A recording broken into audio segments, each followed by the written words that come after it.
for the bodies of corpses that were being held by Israel. It's been a really difficult thing to witness. I've seen several bodies that are clearly have been mutilated, either pre or post mortem. There have been bodies with their fingers cut off. There are people. There are corpses that where their hands are mutilated and tied, put behind their back. They're in remarkably distorted, contorted positions.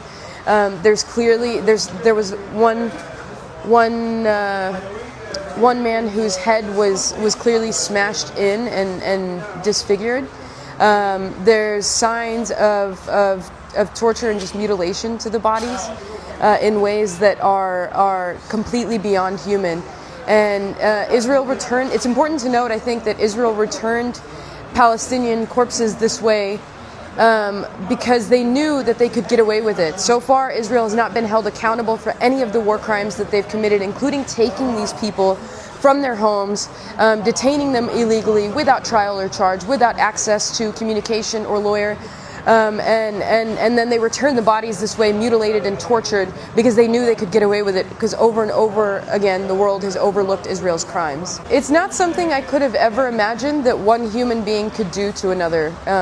This is beyond inhumane, and I think somebody has to really dehumanize somebody else to be able to do something in this way.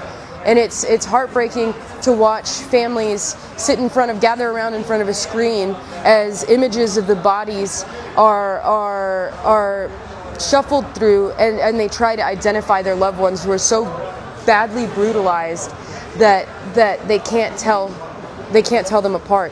And it's one thing to watch Palestinians in my year and a half here endure the suffering that they did, but to see this level of torture with impunity is just it's disgusting and heartbreaking. Several human rights organizations have documented Israel's abuses and torture of Palestinian captives, but despite the fact that I was aware of this and had read about it, seeing it in person is something just beyond imagination.